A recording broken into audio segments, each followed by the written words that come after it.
Hello दोस्तों, स्वागत है आपका विजुअल आर्ट्स विद विनी में। फ्रेंड्स, आज ये हम आपके लिए लेके आए हैं डीएसएसबी का जो 17 जुलाई को अभी 2021 में पेपर हुआ है उसके आंसर की रिलीज़ की है वहाँ की तरफ से। और इसलिए ये क्वेश्चन में आंसर्स ऑलरेडी ये आंसर की ही है क्योंकि पेपर अवेलेबल नहीं हो पाया था, तो आंसर है ऑलरेडी, लेकिन फिर भी बहुत महत्वपूर्ण है उन लोगों के लिए जो डीएसएसबी दे चुके हैं। अगर आपको आंसर की नहीं मिली है तो आप देख लें कि ये क्वेश्चंस थे, ये इसके आंसर रहेंगे। और जो लोगों की एग्ज़ाम है वो आने वाली हैं वो भी देख लें, क्वेश्चंस महत्वपूर्ण हैं और काफ़ी अच्छे हैं। तो हम लोग आज उसको देख लेते हैं फटाफट। चलिए, इंग्लैंड का चित्रकार जिसने सर्वप्रथम अजंता की प्रतिलिपियां, इंग्लैंड के कौन सा आर्टिस्ट हैं जिसने अजंता की अनुकृतियां तैयार की है? तो रॉबर्ट गिल 1844 में करी है, हम सबको पता है ना। और बाकी सब तो इंडियन है कि इंग्लैंड के हैं, तो रॉबर्ट गिल इसका सही हो जाएगा। फिर आते हैं मोहनजोदाड़ो में जो प्राप्त पशुपति की सील मिली है, स्टेटाइट की मोहनजोदाड़ो से जो पशुपति की, वो आसपास चारों पशुओं से घिरे हुए हैं। वो तो चार पशु कौन से हैं? तो चार पशु कौन से हैं? तो एक साइड तो चीता और हाथी है और दूसरे साइड गेंडा और भैंस है। ये चार पशु पशुपति के आसपास हैं। निम्न में से कौन सिंधु सभ्यता से संबंधित नहीं है? तो ये कालीबंगा राजस्थान, लोथल गुजरात, चांदोड़ो पाकिस्तान, बरहूत जो है वो सिंधु घाटी सभ्यता से स्थित नहीं है। जातक कथाओं से संबंधित छह दंत जातक की चित्र काय में है। छह दंत जातक की, तो वो गुफा क्रमांक 17 में है, जिसमें राहुल समर्पण का चित्र है, शिबी जातक, बेसंतर जातक, ये सारी जातक कथाएं इसमें है। अजंता में कुल कितने वर्षों तक चित्रण कार्य हुआ है? तो अजंता में 800 वर्षों तक हुआ है। आपको बता चुकी हूँ, 200 BC से लेके 600 AD, मतलब सातवाहन पीरियड से लेके चालुक्य पीरियड तक हुआ है। और इसको आप प्लस करके देख लें, 800 आ जाएगा। कहीं कहीं किताब में 1100 भी है, लेकिन इसके अनुसार अभी 800 सही है। अजंता भित्ति चित्रों में प्राचीनतम चित्र किन गुफाओं से प्राप्त होते हैं? तो अभी बताया सबसे पुराना पीरियड जो हम बोलेंगे सातवाहन पीरियड, ये सबसे पुरानी चित्र जिन गुफाओं में प्राप्त होते हैं वो 9 और 10 है। सबसे नए 1 और 2 है। ठीक है, तो 9 और 10 सही हो जाएगा। फिर आते हैं पद्मपनी बोध के चित्र में भगवान बुद्ध की जो आकृतियाँ निहित है वह है, पद्मपनी बोध में जो भगवान बुद्ध की जो आकृति निहित है वो किस मुद्रा में है? तो भाई किस मुद्रा में है? अतिभंग, त्रिभंग, समभंग के आदिभंग, तो त्रिभंग मुद्रा है ना। समभंग सीधे खड़ी की होती है, आदि मुद्रा बैठ के वो मुट्ठी बंद करने वाली होती है, और त्रिभंग तो नटराज वाली आप लोग सब वो जानते हैं। पुरातात्विक स्थल जो धोलावीरा है वो कहाँ से संबंधित है? धोलावीरा जिसे दुर्ग भी कहते हैं, है ना, वो कहाँ से संबंधित है? तो सिंधु घाटी सभ्यता का है। कच्छ गुजरात में जो ये है साइट, वो सिंधु घाटी सभ्यता की। अजंता गुफा की चैत्य गुफाएं कौन सी है? अभी बात करी पुरानी चित्रित गुफा 9 और 10, ये अजंता की चैत्य गुफाएं होती है, द्रविड़ किंग्स द्वारा बनाई गई थी। सिंधु सभ्यता में कुकुद नाम जो वृषभ की, बुल की जो आकृति है, जो कि है ना आकृति है, रेलिफ है, वो कहाँ पे है? तो वो जिस तरह की पशुपति शील है वैसे ही कुकुद नाम वृषभ, जिसको बुल सील बोलते हैं, उसके ऊपर सिंधु लिपि भी लिखी हुई है ना। वो रेलिफ उत्कीर्णन उसकी मोहर पे बनी गई है। ठीक है, बाकी जगहों पे नहीं। पकाई इट्टी के ईंटों की सभ्यता क्या कहलाती है? पकाई इट्टी के ईंटों की सभ्यता सिंधु घाटी सभ्यता कहलाती है, क्योंकि पकाई मिट्टी से बर्तन है ना, बर्तन, मूर्तियाँ, ये सब चीज़ें इस समय बनी गई थी। अजंता गुफा के चित्र विश्व में, अजंता म्यूरल्स जो है वो विश्व में अपने भाव, अपने एक्सप्रेशंस के लिए फेमस हैं। ये सब चीज़ें हैं, उसमें बौद्ध धर्म के लिए जातक कथाएं हैं, लेकिन वो फेमस किसके लिए? लयात्मक और भावपूर्ण रेखाओं के लिए। अगर इसकी जगह भाव होता तो वो भी आप सही मानते। 1954 में ईस्वी में यूनेस्को द्वारा अजंता के रंगीन चित्रों का प्रकाशन किया गया था। यूनेस्को ने उसको किस नाम से प्रकाशित हुआ गया? तो पेंटिंग ऑफ अजंता केव्स, ये हर बुक में आपको मिलेगा, उसके द्वारा ये 1954 में प्रकाशित हुआ था अजंता के रंगीन चित्र। मोहनजोदाड़ो से प्राप्त जो कांस्य की मूर्ति है वो कांस्य की निर्मित मूर्ति कौन सी है? तो ये देख लो आप लोग, अभी बताते हैं स्टेटाइट की है, ये दुशाला योगी, ये दोनों सील है, ये भी स्टेटाइट की है, स्टोन की। और ये जो है आपकी नर्तकी, वो आपकी कांस्य से निर्मित मूर्ति है। पद्मपानी बोधिसत्व अजंता की किस गुफा में चित्रित है? पद्मपानी बोधिसत्व जानते हैं, अजंता की गुफा क्रमांक 1 में चित्रित है। मोहनजोदड़ो से प्राप्त प्रसिद्ध मूर्ति जो राष्ट्रीय संग्रहालय नई दिल्ली में रखी गई है। ठीक है, तो राष्ट्रीय संग्रहालय नई दिल्ली में मोहनजोदड़ो से प्राप्त कौन सी मूर्ति है? तो मोहनजोदड़ो से प्राप्त यहाँ पे 3 मूर्तियाँ दिख रही है। पुरुष धड़ हड़प्पा से है। पुरुष धड़ राष्ट्रीय संग्रहालय नई दिल्ली में है, लेकिन कांस्य की नर्तकी जो है वो राष्ट्रीय संग्रहालय नई दिल्ली में है। दुशाड़ा ओढ़े वाली वो कराची म्यूजियम में है। मृतकों की कला किसको कहते हैं? तो मोहनजोदाड़ो को कहते हैं। उसका नेम ही यही है कि मृतकों के टीलों जैसा उस उधर एरिया है, उसको वैसे दिखते हैं वहाँ से जाओ तो इसलिए उसको मोहनजोदाड़ो के नाम से बोला गया और मृतकों की कला भी कहते हैं। वर्तमान में अजंता में कुल कितनी गुफाएं हैं? तो चित्रित गुफाएं हैं तो 6 गुफाएं हैं, है ना। ऑप्शन के अनुसार 6 गुफा सही है। वैसे कि तो 6 और 11 नंबर गुफा को भी में भी कुछ चित्र हैं, लेकिन मुख्यतः आपको पता है 1, 2, 16, 17 और 9, 10 ये जो आपकी हैं चित्रित गुफाएं हैं। चलिए, मोहनजोदाड़ो में जो पुजारी की प्रतिमा है अभी बता रही हूँ, स्टेटाइट स्टोन, जिसको हिंदी में बार बार बोल रही थी, सेलखेड़ी से बनी गया है। कराची म्यूजियम में है वो। कालीबंगा कहाँ स्थित है? तो कालीबंगा घग्गर नदी राजस्थान में स्थित है। ठीक है, भोगवा के उधर लोथल है, रावी नदी में अपना लोथल वो है, क्या बोलते हैं, हड़प्पा है, और सरस्वती नदी पे बनावली। तो ये कहाँ पे है? घग्गर नदी में। किस राजस्थानी चित्रशैली के समय राजा सावंत सिंह कहाँ पे हीरो थे भाई? राजा सावंत सिंह किशनगढ़ में हीरो थे। राजा सावंत सिंह बनी ठनी के काफ़ी चित्र किशनगढ़ चित्रशैली में मिले हैं। साथ ही साथ उनके मेन आर्टिस्ट निहाल चंद, जिनने बनी ठनी का बहुत सुंदर चित्रण किया है। जोधपुर लघु चित्र शैली का प्रसिद्ध चित्र बताओ। जोधपुर शैली में प्रसिद्ध चित्र है ढोला मारू। ठीक है, बनी ठनी किशनगढ़ का है, झूले पर कृष्ण बीकानेर का है, गोधुली देवगढ़ का है। महाभारत का फारसी अनुवाद रज्मनामा सभी को पता है ना, उसको फारसी में लिखा है। अशोककालीन स्तंभ में निर्माण प्रयुक्त पत्थर, अभी हम टेलीग्राम पे जब उस दिन इस बारे में डिस्कस हुई थी, किसी ने मटेरियल का नाम नहीं लिखा था, तो देखो ये क्वेश्चन ही आ गया। चुनार के लाल पत्थर, चुनार रेड सैंडस्टोन, ये जो है अशोककालीन स्तंभों में निर्माण में यूज़ हुआ गया। सारनाथ में भी हुआ है। जो पाल शैली के अधिकांश चित्र कहाँ पे मिलते हैं? तो पोथी चित्रण का टाइम चालू हो गया था 9th सेंचुरी से, जैसे प्राचार परमिता ये वाली बुक्स हैं, वो पोथी चित्रण में शुरू हो गया था। भारतीय लघु चित्र शैली की उदयपुर से संबंध किसका है? तो उदयपुर से आपको पता है मेवाड़ का है। उदयपुर, नाथद्वारा, चावंड, देवगढ़, ये सब मेवाड़ की उपशैलियाँ। तो उदयपुर का संबंध मेवाड़ एरिया से है। कौन सी चित्र शैली मारवाड़ शैली की मुख्य शैली को समर्पित है? तो मारवाड़ शैली की वैसे ये चारों शैलियाँ हैं, मारवाड़ के अंतर्गत आती है, लेकिन मुख्य शैली मारवाड़ की किशनगढ़ कहलाती है, तो किशनगढ़ी शैली उससे संबंधित है। राजस्थानी चित्रों में प्रमुख विषय है, राजस्थानी चित्र में प्रमुख विषय ये तीनों चारों कोई नहीं है, ये राधा कृष्ण है। राधा कृष्ण की प्रेम की लीलाएं, रासलीला राजस्थानी चित्र में पाई गई है। वर्ष के 12 महीने का चित्रण बूंदी में किया गया है। 12 मासा जिस तरह से है ना, रागमाला भी और 12 मासा भी, ये सब बूंदी चित्रण में हुआ है। पशु पक्षी का चित्रण हुआ है, चटकीले रंग से चित्रण हुआ है। सारनाथ स्तंभ में जो गोल चौकी है वो कहाँ पे, मतलब उसमें जो गज है वो क्या काय का प्रतीक है? तो वो ऐश्वर्य का प्रतीक है। शौर्य के प्रति लॉयन है, भूमि की उर्वरता बुल है, राज्य का विस्तार घोड़ा है, ऐसा है ना। ये शायद थोड़ा सा कुछ आगे देखें। निम्न में से कौन सा विषय राजस्थानी चित्रकारी से संबंधित नहीं है? तो जातक कथा चित्रण बिल्कुल संबंधित नहीं है राजस्थानी से। बाकी नायक नायिका भेद भी है, रासलीला भी है, रागमाला भी है। चलिए आगे देखें।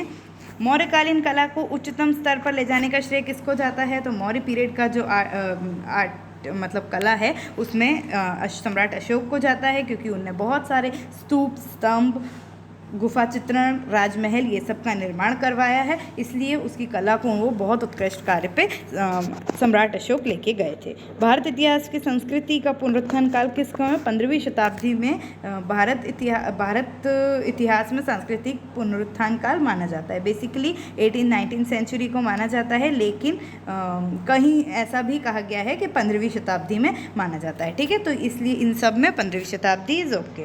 राजस्थानी चित्र शैली की प्रमुख चित्र शैलियाँ कितनी है? अभी 4 ऊपर ही देख ली, 4 है। मेवाड़, मारवाड़, ढूंढार, हरोती, ये 4 चित्र शैलियाँ हैं मुख्य। किस शैली के चित्रकारों का प्रमुख विद राधा कृष्ण रहा है? तो इन सब में जो है हमारे, अभी हम अगर राजस्थान भी देखते तो उसमें भी आता है, लेकिन यहाँ राजस्थानी नहीं है ऑप्शन में, पहाड़ी चित्र शैली है। उनका मुख्य राधा कृष्ण प्रेम ये इनका टॉपिक रहा है। राजस्थानी चित्रशैली में सर्वप्रथम जो पोथी चित्रण कौन सी है? ये चारों राजस्थानी में हुई है, लेकिन वसंत विलास जो है वो सर्वप्रथम है। उसके बाद चौर पंचाशिका, महापुराण, मृगावती, ये उस समय के बाद चित्रित हुआ है।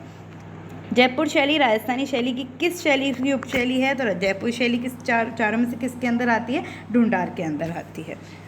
कांगड़ा चित्र शैली की किस शैली का प्रयोग? कांगड़ा चित्र शैली बताओ किसकी उपशैली है? तो पहाड़ी की है कांगड़ा चित्र शैली, कोई डाउट नहीं इसमें। रामपुरवा से प्राप्त जो अशोककालीन स्तंभ पशु आकृति जो कहाँ पे है? राष्ट्रीय संग्रहालय नई दिल्ली के प्रवेश द्वार पे है, जो रामपुरवा का। तो रामपुरवा का बुल बोलते हैं उसको, रामपुरवा का बैल, उसके ऊपर शीर्ष काय का है? तो बैल का है। अष्टसंहस्त्रिका प्रचार परमिता, अभी बताया आपको, पाल शैली की प्रथम चित्रित ग्रंथ है ये अष्टसंहस्त्रिका प्रचार परमिता, याद रखें। ये किससे संबंधित है? तो ये बौद्ध धर्म से संबंधित है। पाल पीरियड में बौद्ध धर्म से संबंधित चित्रण हुआ गया है। किस भारतीय चित्रकार ने चित्रों में सर्वप्रथम यूरोपीय घनवाद का यूज़ किया है? घनवाद के प्रणेता भारत में कहे जाते हैं कौन? बहुत आसान है, गगन नाथ टैगोर। इनका पेंटिंग्स आपने देखी होगी, क्यूबिस्ट स्टाइल में मैजिशियन है, बहुत सारे हैं, तो वो उन्हें शुरुआत ऐसा करी है। दयाराम सांधी और रखालदास बनर्जी किससे संबंधित है? सिंधु घाटी सभ्यता से संबंधित हैं। दयाराम साहनी ने हड़प्पा का एक्सकेवेशन किया था, रखालदास बनर्जी ने मोहनजोदाड़ो का एक्सकेवेशन किया था 1920 और 21 में इन लोगों ने ये कार्य किए। 21 और 22 में 21 में हड़प्पा और 22 में मोहनजोदाड़ो। कैलाश पर्वत उठाता हुआ रावण मूर्ति शिल्प कहाँ पे है भाई? राष्ट्रकूट पीरियड के एलोरा में, एलोरा धारापुरी आइलैंड, एलोरा में रावण कैलाश उठाती मूर्ति शिल्प हमको मिलती है। बरहूत स्तूप की खोज किसने की थी? तो कनिंघम ने की थी। नटराज की मूर्ति इस मुद्रा में है, किस मुद्रा में है? तो तांडव करते हुए नटराज की जो कांस्य प्रतिमा है, और नटराज की मूर्ति तो हर कहीं जहाँ मोस्टली इसी मुद्रा में दिखती है, कोई शांत नहीं, सुंदर नहीं, अभय नहीं। किस कला में सर्वप्रथम बुद्ध की मानव मूर्तियाँ बताई गई है? तो ये कन्फ्यूज़न वाले क्वेश्चन ये हमेशा बहुत जगह उठते थे, लेकिन अब as per the recent research Gandhar और मतलब ऑब्वियसली कुषाण पीरियड में हुए हैं बुद्ध के मानव निर्मित, लेकिन गंधार और मथुरा में अब as per recent excavation Gandhara से भी पहले की जो एक मूर्ति प्राप्त हुई है वो बुद्ध की मानव निर्मित मूर्ति है। तो ये इसमें भी सही इन्हीं को बोला गया है, तो इसलिए मथुरा में से प्राप्त हुई है बुद्ध की मानव निर्मित मूर्ति। एलिफेंटा का प्रसिद्ध शिल्प, तो अर्धनारीश्वर एलिफेंटा का प्रसिद्ध शिल्प एलिफेंटा गुफा में मिलता है। पंच पांडव रथ कहाँ पे है? महाबलीपुरम में है। पांच पांडव रथ, सप्तरथ जिसको कहते हैं, है ना, 5 पांडव का रथ और 2 रथ और तो उसको सप्तरथ भी बोलते हैं। फिर आते हैं सिंधु घाटी सभ्यता में तांबे का हंस। तांबे का हंस बहुत इंपॉर्टेंट, हमको पता है, तांबे से बना हंस लोथल, हड़प्पा, गुजरात, यहाँ पे मिला है। मथुरा में बौद्ध धर्म के अतिरिक्त किस प्रकार की मूर्तियाँ मिली है? तो मथुरा इज़ द प्लेस जहाँ पे कुषाण, है ना, कहाँ, जहाँ पे तीनों धर्मों की, शिव मतलब हिंदू, बुद्ध, जैन, तीनों धर्म की, तीर्थंकर भी ले लो, बुद्ध डाइटीज़ भी, बुद्ध और हिंदू डाइटीज़ सभी के मिले हैं, तो तीनों की, तो ये सारे विकल्प सही हैं। बुद्ध के अलावा इन तीनों की भी मिली है। कैलाश मंदिर से संबंधित शिल्प कहाँ के, काय के हैं, मतलब कौन से धर्म के हैं? बौद्ध, जैन, शाक्त या शैव? तो शैव धर्म के हैं, ठीक है। कैलाश मंदिर एलोरा में जो हैं, हमको शैव धर्म, अर्धनारीश्वर बोलेंगे, शिव विवाह बोलेंगे, ये सारी स्कल्पचर इसी में मिलते हैं। अमरावती स्तूप की खोज कब हुई? तो अमरावती स्तूप सातवाहन पीरियड की खोज हमें 1797 में हुई है। एलिफेंटा किस टापू पर स्थित है? तो अभी बात कर चुकी हूँ, एलिफेंटा धारापुरी आइलैंड बॉम्बे के पास, वहाँ पे स्थित है, महाराष्ट्र में। महाबलीपुरम का दूसरा नाम मामल्लपुरम भी कहते हैं। महाबलीपुरम को पल्लव पीरियड का बहुत महत्वपूर्ण केंद्र है महाबलीपुरम। कोणार्क का सूर्य मंदिर किस काल में निर्मित हुआ? तो कोणार्क का सूर्य मंदिर जो कि उड़ीसा में है, वो किस काल में? तो उसको कलिंग पीरियड बोलते हैं, गंगा डायनेस्टी भी बोलते हैं, गंगा राजाओं द्वारा निर्मित हुआ है, वो कलिंग पीरियड में हुआ है। मथुरा की मूर्तियाँ निर्मित है, तो मथुरा की मूर्तियाँ जो है वो रेतीले पत्थर से निर्मित है। कोणार्क सूर्य मंदिर के अंकित 7 घोड़े जो हैं, कोणार्क सूर्य मंदिर में जो अंकित 7 घोड़े हैं वो किसके प्रतीक हैं? तो वो 7 घोड़े 7 दिन के प्रतीक हैं, है ना, जो 7 दिन मतलब 7 घोड़े। ऐसे। कंप्यूटर ग्राफिक्स में क्या क्या शामिल है? एनिमेशन, फोटोग्राफी, ड्राइंग के सभी, तो सभी ये सब मिल के कंप्यूटर ग्राफिक्स होता है, जिसमें हम इलस्ट्रेशन उसका प्रिंटिंग्स वो सब चीज़ें कंप्यूटर ग्राफिक्स में होता है, इसलिए ये सभी इसमें हम ले लेते हैं। शशनाग वंश की उपलब्ध सबसे प्राचीन प्रतिमा अजातशत्रु की मूर्ति को किस नाम से भी जाना जाता है? तो शशनाग वंश जो कि मौर्य पीरियड से पहले का भी, नंद पीरियड से भी पहले का वंश है, उससे प्राप्त जो प्राचीन अजातशत्रु की मूर्ति है उसको किस नाम से भी जाना जाता है? तो एक्चुअली इसमें मुझे थोड़ा सा आंसर इनका गलत लग रहा है, क्या पता अब ये आंसर की में है, लेकिन परखम का यक्ष मौर्य पीरियड का है, नंदीवर्धन जो है वो शेषनाग वंश में उपलब्ध है, और जो है अजातशत्रु का ही होगी वैसे, क्योंकि परखम के यक्ष हो ही नहीं सकता क्योंकि वो मणिभद्र का है और वो मौर्य पीरियड में है। तो मुझे ये वाला आंसर में ये गलत नहीं, मैं नंदीवर्धन के साथ जाऊँगी, वो मुझे सही है। लोहानीपुर तो ये तो जैन तीर्थंकर का है, नंदीवर्धन शेषनाग वंश से उपलब्ध प्राचीन मूर्ति है, ये तो पता है, पर वो है शायद हाँ वैसे अजातशत्रु की ही होगी, वो उनकी है, ठीक है, हेडलेस है, हेड नहीं है उसमें, तो ये इधर पे मेरे को ये वाला आंसर गलत लग रहा है। कोणार्क का अर्थ क्या है? तो सूर्य का कोना, बिल्कुल, कोण और अर्क का मतलब सूर्य होता है, तो कोणार्क का मतलब सूर्य का कोना।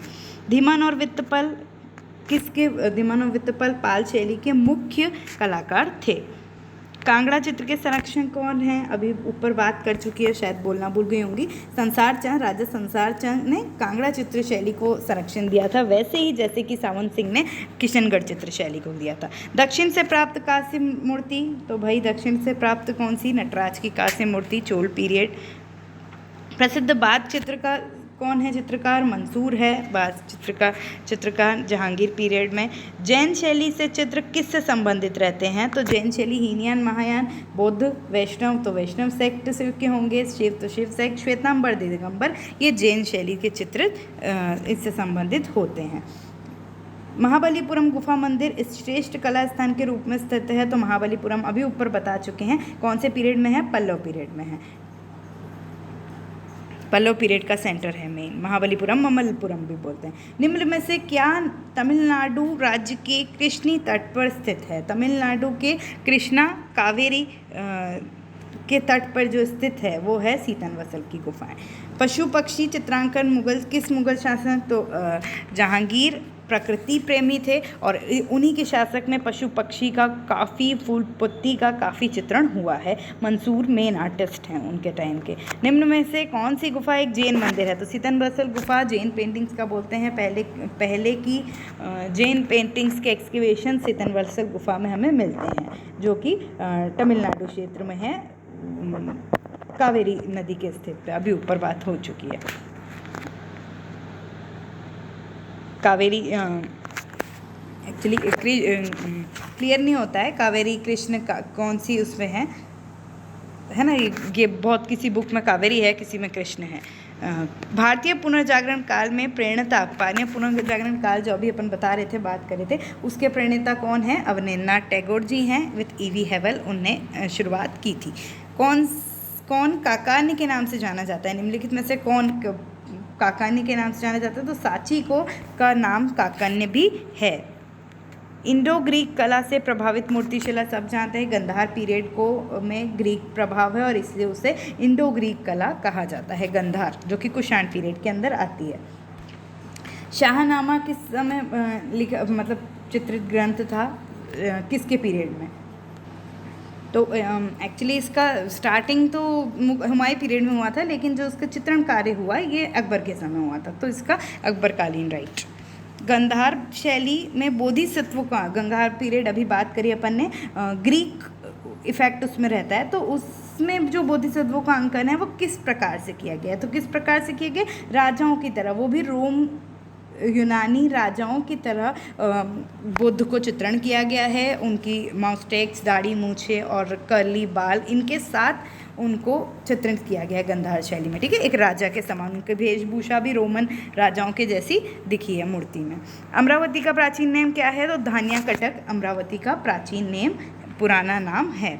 मुगल कला का स्वर्ण काल, ये अभी पिछले दिनों बहुत चर्चा में था, हर कहीं हर ग्रुप में सब लोग पूछ रहे थे। कोई शाहजहां कहते हैं कि भाई क्योंकि इस समय ये सब ताजमहल और वो सब बना था, आर्किटेक्चर अच्छा हुआ था, तो कहते हैं। लेकिन हमने तो आज तक यही पढ़ा है कि अकबर का काल स्वर्ण काल रहा है, क्योंकि उस समय ओवरऑल सब चीज़ का बहुत अच्छे तरीके से क्लाइमेक्स पे था वो, मतलब कला की दृष्टि से देखें, कल्चर की दृष्टि से देखें, आप अपने लिटरेचर जो साहित्य है उसकी दृष्टि, सब में ओवरऑल उनका वो हुआ था। इसलिए DSSB ने भी देखिए अकबर को सही माना है। चित्रकला का स्वर्णकाल जहांगीर है, हमारे आर्किटेक्चर का स्वर्णकाल शाहजहां है, लेकिन पूरी ओवरऑल मुग़ल कला का स्वर्णकाल इधर भी अकबर की कला को माना गया है। 1905 में जो ओरिएंटल आर्ट की स्थापना की गई, किसने करी? तो अविनाश टैगोर जी ने सिस्टर निवेदिता और जॉन ल्यूबाक के साथ मिलके की थी। बंगाल शैली के प्रमुख प्रणेता कौन हैं? अभी ऊपर ही बात हुई है, अवनींद्रनाथ टैगोर हैं। बंगाल शैली मतलब वही पुनरुत्थान काल, उसके प्रमुख प्रणेता। अकबर के दरबार का प्रसिद्ध चित्रकार कौन था? अबुल फजल, अब्दुसनन, मोहम्मद नासिर या अब्दुल हसन। तो कौन था भाई? तो अबुल हसन थे, और यहाँ पे अब्दुल हसन दे रखा है। मोहम्मद नासिर जहांगीर के समय का है। अबुल फजल का टाइम अकबर पीरियड ही है, लेकिन वो हैं जिनने वो लिखा था अकबरनामा। तो हमारे ये कौन है? अब्दुसनन, ख्वाजा अब्दुसनन इनके समय के मुख्य चित्रकार थे। मरणासन राजकुमारी गुफा क्रमांक 16 में चित्रित है, अजंता की। बहुत इजी सा क्वेश्चन। बंगाल के बंकुड़ा जिले में कौन से मूर्तिकार जिन्हें आधुनिक मूर्तिकला का जनक नाम सुनो? तो आंसर क्या है? किंकर बेंच, बंगाल बंकुड़ा में जन्म लिया था। किस भारतीय समकालीन, बहुत आसान क्वेश्चंस हैं लेकिन अच्छे हैं। कौन से भारतीय समकालीन कलाकार को अंधेरे का चित्रकार के नाम से भी जाना जाता था? तो भूपेन कक्कर, गणेश पाइन सही है बिल्कुल। उनकी पेंटिंग्स देखना आप, ऐसा लगता है उनमें ब्लैक कलर्स का यूज़ किया गया है, डार्क कलर्स का, और ऐसा लगता है कि अंधेरे में कार्य है जैसे, तो इसलिए अंधेरे का चित्रकार उनको कहा जाता था। प्राचीन भारत में नाग की कल्पना किस धर्म में प्रचलित थी? नाग की कल्पना हिंदू धर्म के शेष अवतार में, बौद्ध धर्म मूचलिंग नाग के रूप में, जैन धर्म पार्श्वनाग के जो रक्षक नाग आपको पता है, और हिंदू का भी पता है, तो बिल्कुल तीनों के रूप में किया जाता था नाग की रचना। स्याही और मोम के रंगों के चित्रण करने वाले बंगाल के चित्रकार जिन्हें 2014 में राज्यसभा का सदस्य बनाया था, कौन है? जोगोन चौधरी। टाइगर विन मूनलाइट बहुत फेमस पेंटिंग इनकी है ना। तो मोम, स्याही, पेस्टल्स, इनसे कार्य इनने किया है ना। प्रिंटिंग में भी कार्य किया है जोगोन चौधरी ने। निम्न में से किस भारतीय चित्रकार एवं मूर्तिकार का जन्म लाहौर पाकिस्तान में हुआ? चित्रकार भी हैं, मूर्तिकार भी हैं, धनराज भगत, इनका जन्म लाहौर पाकिस्तान में हुआ है। अंजलि ईला मेनन को पद्मश्री कब मिला? तो भाई 2000 में मिला अंजलि ईला मेनन को। बौद्ध धर्म का प्रमुख चिन्ह क्या है? तो बौद्ध धर्म का प्रमुख चिन्ह है त्रिरत्न बौद्ध धर्म का, बुद्धिज्म का प्रमुख चिन्ह माना जाता है। मूर्तिकार शंखो चौधरी के शिल्पों में क्या दिखाया जाता है? तो उनके शिल्पों में घनत्व दिखाई देता है, बिल्कुल सही। तो इसलिए घनवादी प्रभाव दिखाई देता है उनके चित्रों में। आरंभ में तंजौर शैली के चित्र काय में बनते थे? तो आरंभ में तंजौर लोक शैली, उसके चित्र हाथी दांत और लकड़ी पर बनाए जाते थे। पाश्चात्य कला समीक्षकों ने, जो है ना वेस्टर्न आर्ट क्रिटिक्स हैं, उनने भारतीय कला का पैगंबर किसको कहा है? बहुत हर कहीं बोलते रहते हो, भारतीय कला का पैगंबर यामिनी रॉय को कहा गया है। आधुनिक भारतीय मूर्तिकला जिनका जन्म बंगाल के बंकुड़ा में हुआ, अभी ऊपर ही बताया गया है और यहाँ भी यही पूछा गया है, रामकिंकर बेंच, इनका बंकुड़ा में क्या वो हुआ है, और आधुनिक मूर्तिकला के जनक भी कहे जाते हैं। निम्न में से किस ये देखिए, एक ही क्वेश्चन से, एक ही चीज़ से 3 क्वेश्चन बनते हैं। किसी को रामकिंकर बेंच में बारे में पता है तो 2-3 आंसर आपके ऐसे ही बन जाते हैं। बंगाल की मूर्तिकार जो मीरा मुखर्जी हैं, उनके द्वारा चित्रित वुमेन कैरिंग चाइल्ड इट किस माध्यम से बना गया? तो मोस्टली इन्हीं माध्यम से, क्या लिखा है, टेराकोटा, इन्हीं माध्यम से इन्हें मोस्टली अपने स्कल्पचर्स किए हैं। ऐसा मोस्टली नहीं बोलेंगे क्योंकि ब्रॉन्ज कास्ट से ये भी करी मीरा मुखर्जी ने, bronze casting, lost wax casting, इनकी भी वो सीखी है ढोकरा जगह से, कोलकाता और बस्तर छत्तीसगढ़ से। तो लेकिन ये वाला जो स्कल्पचर है उनका टेराकोटा से है। भारतीय मूर्ति शिल्पों के धर्म चक्र का प्रतीक क्या है? तो बुद्ध का प्रथम उद्देश्य धर्म चक्र परिवर्तन जिसको कहते हैं, जो कि है ना, वो उनका प्रथम सारनाथ में दिया था उनने, वो उनका प्रथम उद्देश्य का प्रतीक है। राजा रवि वर्मा ने किस प्रदेश, तो बॉम्बे घाटकोपर में लिथोग्राफिक प्रेस की स्थापना की थी, वो बॉम्बे महाराष्ट्र के अंदर आता है। दीदारगंज से प्राप्त यक्षी चामरधारिणी यक्षी की प्रतिमा कहाँ संग्रह है? तो मौर्य पीरियड दीदारगंज से प्राप्त जो यक्षिणी है वो चामरधारिणी, मतलब वो हाथ में वो लेते हैं ना, वो वाली वो धारिणी जो यक्षी है वो पटना संग्रहालय में है। बौद्ध धर्म में महायान पंथ का उदय होकर बुद्ध मूर्ति, महायान पंथ जिस मतलब बुद्ध का ह्यूमन फॉर्म में जो निर्माण है वो किस टाइम में हुआ? तो अभी ऊपर बात कर चुके, कुषाण पीरियड में हुआ है। मथुरा में सर्वप्रथम बुद्ध की ही वो मानव रूपी मूर्ति प्राप्त हुई है। प्रसिद्ध मूर्तिकार और लेखिका जिसे प्राचीन बंगाल मूर्ति की आधुनिकता लाने के लिए कहा जाता है, ऊपर ही बात हुई है। लेखिका भी हैं, प्रसिद्ध मूर्तिकार भी हैं, कौन? मीरा मुखर्जी। इन्हें बंगाली मूर्तिकला में आधुनिकता के लिए जाना जाता है। यूनेस्को द्वारा अमृता शेरगिल इंटरनेशनल वर्ष, वेरी इंपॉर्टेंट, 2013 को यूनेस्को ने 2013 वर्ष को अमृता शेरगिल इंटरनेशनल वर्ष के नाम से घोषणा की जाती थी। आधुनिक भारतीय मूर्तिकार जो ग्राफिक में भी ख्याति अर्जित हुए हैं, कौन हैं? तो सोमनाथ होर, सब जानते हो, बहुत भारतीय मूर्तिकार हैं और ग्राफिक में भी काफ़ी ख्याति इनने अर्जित की है। गोपाल चंद लालचंद किस शैली से? पटना शैली से संबंधित हैं, ठीक है, पटना शैली से संबंधित है। नॉर्मल जनजीवन का चित्रण पटना शैली में काफ़ी हुआ है। यक्ष यक्षिणी की पत्थर मूर्ति जो RBI दिल्ली में रखी गई है, किसने बनाई है? रामकिंकर बेज ने बनाई है। यक्ष यक्षिणी की मूर्ति जो संथाल फैमिली, वो भी रामकिंकर बेज ने बनाई है, वो मरीन ड्राइव चेन्नई में है, ठीक है। सर्वप्रथम लकड़ी के ब्लॉक पर मुद्रण का कार्य कहाँ पे हुआ था? तो वुड ब्लॉक पे सर्वप्रथम मुद्रण कार्य हमको पता है कहाँ हुआ था, चाइना में हुआ था। वह कलाएं जिनके द्वारा रूप का सृजन होता है, क्या होता है? रूप का मतलब फॉर्म का सृजन होता है, उसको प्लास्टिक आर्ट कहते हैं। नाट्यशास्त्र में मेन रंग क्या माने गए हैं? तो 4 मेन रंग नाट्यशास्त्र में माने गए हैं। रघुनाथ मोहपात्रा अभी जिनका डेथ हुई थी 9 मई 2021 में, कौन है वो? कला जगत के प्रसिद्ध है ना मूर्तिकार हैं वो, और मूर्तिकला से संबंधित है, राज्यसभा सदस्य भी रहे हैं, और है ना उधर से उड़ीसा के हैं ये, पद्मश्री पद्म भूषण से भी सम्मानित हैं, अभी उनकी डेथ हुई है। MF हुसैन का संबंध कैसे है? तो MF हुसैन जो हैं प्रोग्रेसिव आर्टिस्ट ग्रुप से संबंधित हैं, ये लिखा है प्रगतिशील ग्रुप से। नाट्यशास्त्र में श्रृंगार रस के लिए कौन से रंग? तो श्रृंगार रस के लिए नाट्यशास्त्र में हरा रंग का उपयोग हुआ गया है। सुनैनी देवी चित्रकार, सुनैनी देवी अवनींद्रनाथ टैगोर की सिस्टर, जो कि भारत की प्रथम महिला चित्रकार कहलाती हैं, वो कहाँ की हैं? तो वो बंगाल शैली की चित्रकार हैं। बंगाल स्कूल की देन क्या है? वॉश चित्रण बंगाल स्कूल में स्टार्ट हुआ था, तो वो उसकी देन है। Indian society of oriental art की स्थापना कब हुई? 1907 में Indian society of oriental art की स्थापना हुई।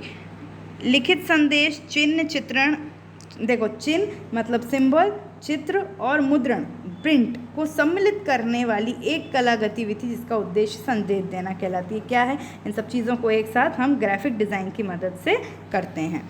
ऐसे रंग समूह जिसे एक श्रेणी के रंग हो, जैसे पीला, पीला नारंगी, नारंगी, बहुत इजी। अभी जो हमने वो पढ़ा है, फंडामेंटल वाला वीडियो देखा था, उसमें बताया था एनालॉगस कलर, समीपवर्ती कलर, जो रंग चक्र में पास पास हैं, उनको क्या कहते हैं?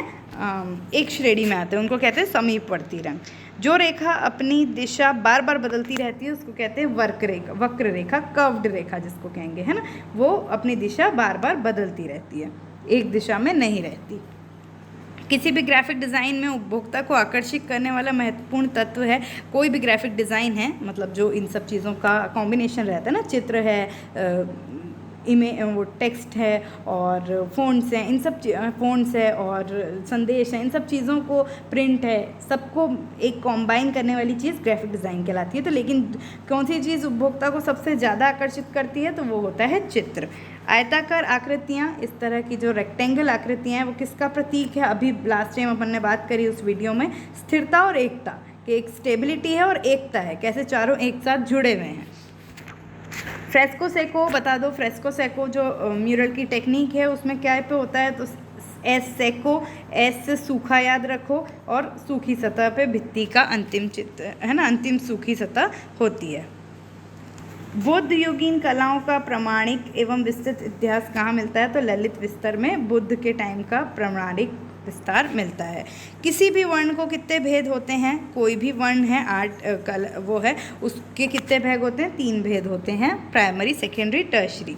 लिपटवा घिर्रा चित्रण कहलाती है, चित्रों के सेट, जैसा कि शायद फिरका होता है वैसा ही ये होता है लिपटवा घिर्रा, वो चित्रण ये कहलाता है। ठीक है। चित्र अंतराल की जो हमारी चित्र का जो स्पेस है वो की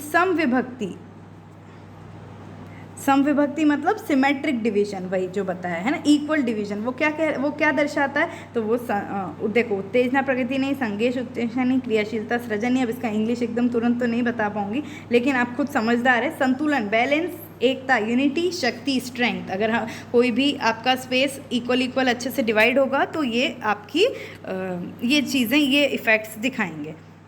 कला रचना में प्रवाह सृजन के लिए प्रयुक्त एक मतलब प्रविधि है प्रवाह सृजन, जो एक मूवमेंट है उसके लिए कौन सी प्रविधि है? पुनरावृत्ति, जिसको हम कहते हैं रिपीटेशन होना चाहिए, जिससे कि आर्ट में कोई भी कला में प्रवाह रहता है। ठीक है। वसली क्या है? वसली एक प्रकार का कागज़ है जो कि मिनिएचर पेंटिंग के लिए यूज़ होता है ना। रेंडरिंग की मुख्य विशेषता क्या है? Rendering is the type of techniques, lines वाली जो एक के बाद एक बोलते हैं, लाइन से ही आपको मिक्स्ड वो करना है, तो वो द्विआयामी रूपाकार क्रिएट करती है, उसको हम इसके अंदर रहते हैं। निम्न में से कौन से शीत रंग है? कूल कलर्स कौन से हैं? तो भाई नीला, लाल उसमें हॉट है, हरा और नीला ये कूल कलर्स हैं। तेल और पानी के प्रतिरोध का सिद्धांत बहुत अच्छे से जानते हो। तेल और पानी, लिथोग्राफी, प्लेनो सरफेस प्रिंटिंग का जो लिथोग्राफिक प्रिंटिंग है वो तेल और पानी है ना, उसके सिद्धांत पे बेस होता है, और उसी कारण जिस एरिया में प्रिंट चाहिए उसमें प्रिंट हो जाता है, जिसमें नहीं चाहिए उसमें प्रिंट नहीं होता है। वर्णों के प्रधान गुण क्या है? वर्ण के, कलर के, सबको रटाते रहते हैं।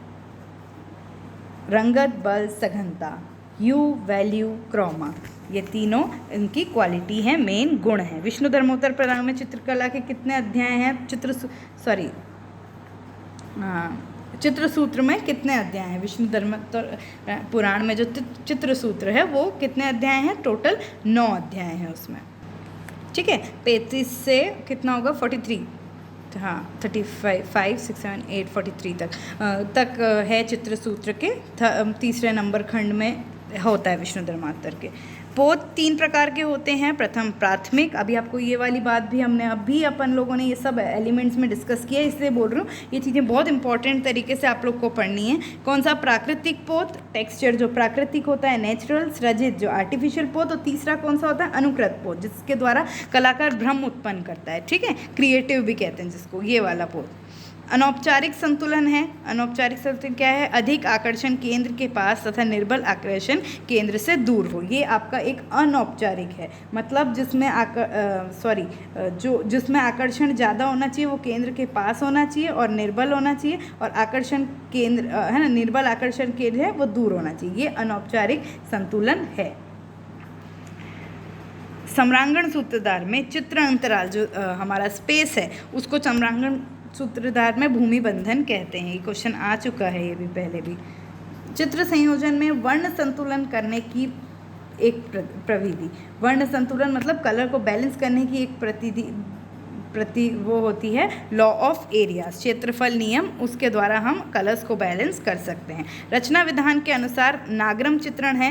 नागरम चित्रण क्या होता है? तो जो चित्र गोलाकार में चित्रित हो तथा आभूषणों का प्रयोग उसमें हो उसको आभूषणों का प्रयोग कम हो और गोल आकार चित्र में हो, इसकी जानकारी मुझे नहीं थी लेकिन इनके द्वारा पता चला है, उसको नागरम चित्रण कहते हैं। द्वितीयक रंग मतलब सेकेंडरी रंग कौन से हैं? नारंगी, हरा, बैंगनी, जो रेड येलो, ब्लू ग्रीन और रेड ब्लू से मिलकर बना है।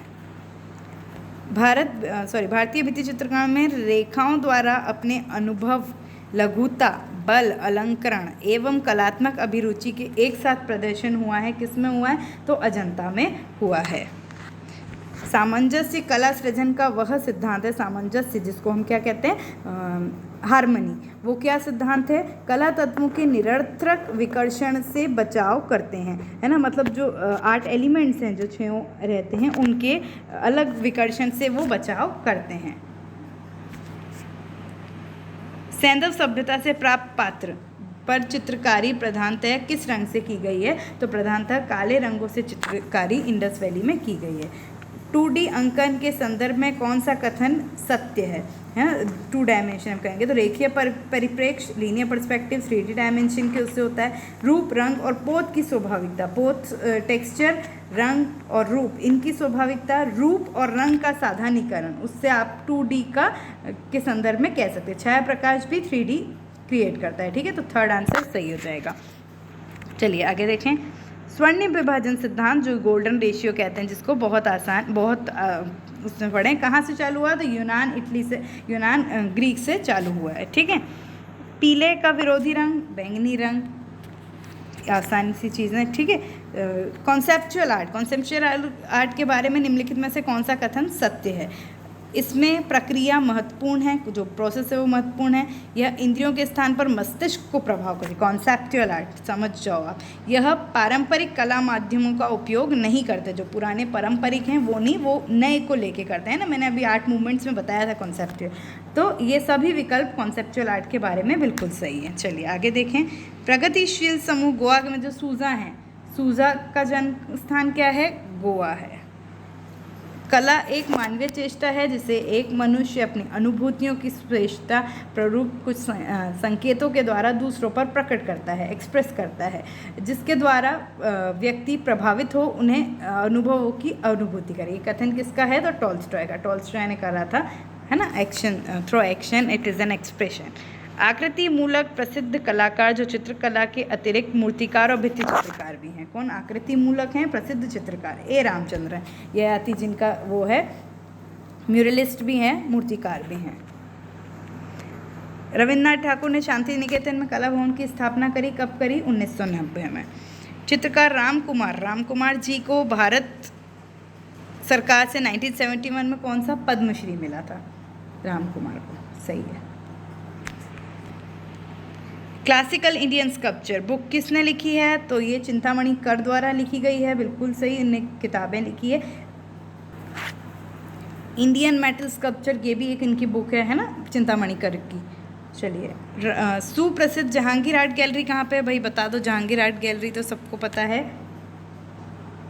बॉम्बे में है। अंगीकृत छाया कहते हैं वस्तु पर दिखाई देने वाली छाया को, जो ये शेड्स वो है, देखो एक वस्तु ज़मीन पर इधर ड्रॉप शेडो होती है, वस्तु पर दिखाई देने वाली जो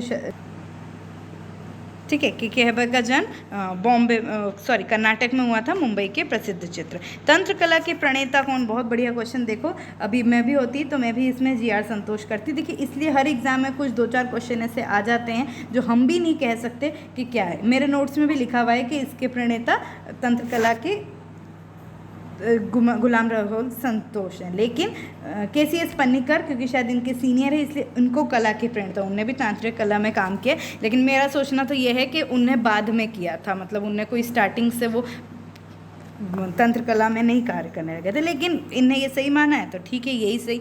तो इसलिए थोड़े कुछ क्वेश्चंस ऐसे भी हो जाते हैं जो हम किसी के लिए गलत नहीं कहते लेकिन गलत हो जाएंगे। हीगल द्वारा किए गए कलाओं का वर्ग हीकल ने जो कलाओं ललित कलाओं का वर्गीकरण किया है उसको किस क्या आधार है, इंद्रिय आधार पर उनने किया है। सूजा और ओरा ने पैक की स्थापना 1948 में की बॉम्बे में। रेखांकन चित्रण हेतु प्रयुक्त अच्छा चित्रण में जो कागज़ की मोटाई की गुणवत्ता किस में होती है आपको पता है, हम जो पेपर्स यूज़ करते हैं उसको GSM कहते हैं।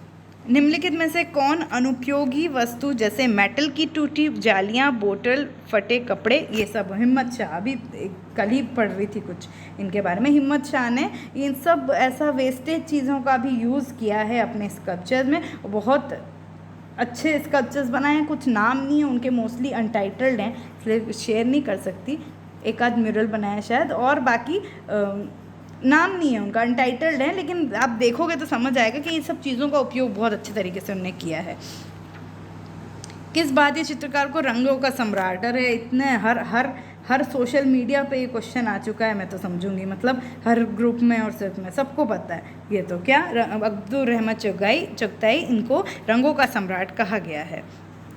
1969-70 में कुणाल फिल्म के लिए किस कलाकार को फिल्म फेयर अवार्ड मिला, किसने as an artist as an film वो काम किया, तैयब मेहता जी को उनकी फिल्म कुणाल है, ठीक है। शिशुनाग वंश से प्राचीन, ये फिर से कैसे आ गया, ये फिर से आ गया वो क्वेश्चन शायद, है ना, तो ये तो यही है भाई, मुझे तो नहीं लगता पड़खम यक्ष, मैं नंदीवर्धन को इसको सही बोलूँगी। जवाहर कला केंद्र जयपुर की स्थापना 1993 में हुई। चित्र में प्राकृतिक त्रिविम दृश्यन के लिए परिप्रेक्ष्य के नियमों के अनुसार चित्रण करने से समय वस्तुओं के अंकों को घटाकर अंकित करना कहलाता है स्थितिजन्य लघुता। स्तुतिजन्य लघुता जो होती है पर्सपेक्टिव के अनुसार हम जो चीज़ों की उसको घटा देते हैं वो कहलाती है। अचल जीवन चित्रकला, स्टिल लाइफ किसका चित्रण है, निर्जीव वस्तुओं का चित्रण है, सब प्रैक्टिकल बेस्ड है, आप लोग को पता है, सामने चीज़ रखो और बनाओ, निर्जीव। दृश्य चित्रण का सही अनुक्रम क्या है, तो रेखांकन, रेंगांकन, व्यू फाइंडिंग, सबसे पहले व्यू फाइंड करेंगे, फिर पेपर टेप का यूज़ करके उसको माउंट करेंगे, फिर रेखांकन करेंगे और बाद में हम जो रंगांकन करेंगे। कालीघाट चित्र शैली कहाँ स्टार्ट हुई, कोलकाता के काली मंदिर में, है ना, कालीघाट कोलकाता काली मंदिर में पटुए कहलाते हैं उनके चित्रशैली चित्र करने वाले। बीकानेर शैली के मुख्य प्रवर्तक संरक्षक कौन थे, राजा अनूप सिंह। बीकानेर शैली राजा अनूप सिंह थे इनके प्रवर्तक, और ये मतलब बीकानेर शैली को कहेंगे कि शुरुआती से मुगल के अधीन रही थी ये। तखमण 28 कला समूह उदयपुर के सदस्य कौन, लक्ष्मीलाल शर्मा, सुरेश शर्मा, ये उससे सदस्य थे। टेम्परा, जिसको एग टेम्परा टेक्निक भी कहते हैं, कि उसमें क्या उपयोग आता है, तो यही देख लीजिए, एग यॉक, जिसको अंडे की जर्दी कहते हैं, वाटर और कलर्स। कंप्यूटर ग्राफिक्स में किस वस्तु के आकार को बदलने के लिए, तो स्केलिंग से हम उसके आकार शेप को बदलते हैं। पहले की छपाई मशीन बनती थी, तो पहले की छपाई मशीन वुड से, लकड़ी से बनती थी। डेक्कन स्कूल के मुख्य केंद्र बताओ, तो बीजापुर, गोलकुंडा, अहमदनगर, हैदराबाद, ये सब वहाँ के मुख्य केंद्र हैं। हैदराबाद है लेकिन बेंगलुरु नहीं है। आदिल शाह इब्राहिम शाह किस चित्र शैली से हैं, तो डेक्कन शैली से हैं। सेरेग्राफी रिलीफ किसकी है, प्रिंटिंग की मुख्य विधि है। पहले क्या लिखा है, विधि, इसकी मुख्य विधि है प्लेनोग्राफिक्स, छायाचित्रण, मूर्तिशिल्प। परिरेखा है आकार को स्पष्टता देने वाली सीमा रेखा है। रंगों को घटा के सूक्ष्म परिवर्तन करने वाली हल्के से गहरी की है। सीमा की कुल लंबाई, और चित्रित वस्तुओं को बाह्य रेखा जो वस्तु के गुण, आयतन व दिशा दर्शाने के लिए नियंत्रित होती है। ये परिरेखा होती है, एक आउटलाइन मेरे हिसाब से, है ना, थोड़ा सा इंग्लिश हिंदी है, माफ़ करना, है ना, मुझे एकदम टर्म्स याद नहीं रहती, लेकिन ये है जो कोई भी चीज़ को एक तरह से आउटर उस वस्तु का फॉर्म बताने के लिए, दिशा बताने के लिए यूज़ होती है, वो परिरेखा होती है। शकुंतला कमल के पत्ते पर प्रेम पत्र लिखती हुई किस चित्रकार का है, राजा रवि वर्मा का है। वुडकट लिनोकट किससे संबंधित है, तो रिलीफ प्रिंटिंग की टेक्निक है वुडकट लिनोकट। नील इंडिगो रंग क्या है भाई, तो वनस्पतिक रंग, जिसको कहते हैं हम पेड़ पत्ती फल फूलों से जो बना हुआ वो। अवलोकन कौशल किस क्षमता या गुण पर निर्भर है? तो विवरण पर बारीकी से ध्यान देना अवलोकन कौशल निर्मित है। म्यूरल से संबंधित तकनीक क्या है? फ्रेस्को भी है, टेम्परा भी है, सेग्राफिटो भी है। तो ये सब तीनों चीज़ें सही है, सब म्यूरल की टेक्निक्स हैं। दार्जिलिंग कूली गर्ल्स किस बहुत बढ़िया पेंटिंग NS बेंद्रे द्वारा बनाई गई है? कृष्ण जी हवेला औरा का असली नाम क्या है? किशन औरा, KH औरा का। दृष्टि रेखा क्या है? अभी परिरेखा था, वह रेखा जिसे लुप्त बिंदु में सभी समांतर क्षैतिज रेखाएं विलीन हो जाती है, उसको दृष्टि रेखा कहते हैं, होरिजोन कहते हैं, जिनमें हम बोलेंगे कि सभी बिंदु विलीन हो जाएंगे उस जगह जाके, सब एक की तरफ हो जाएंगे। ठीक है, तो इसको आप दृष्टि रेखा कहते हो, जहाँ तक आपकी दृष्टि जाएगी वो वाली। ठीक है, तो ये तो चित्रकला के बहुत अच्छे क्वेश्चन हैं, अच्छे से करना है ना, और इसकी तैयारी कर लो। और उम्मीद है DSSB वालों जिनने दिया है पेपर अच्छा था, आपका अच्छा जाए और आपको आगे सक्सेस मिले, जल्दी से रिजल्ट आए आपका। Okay, congratulations to all of you, thank you so much, wish you all the best.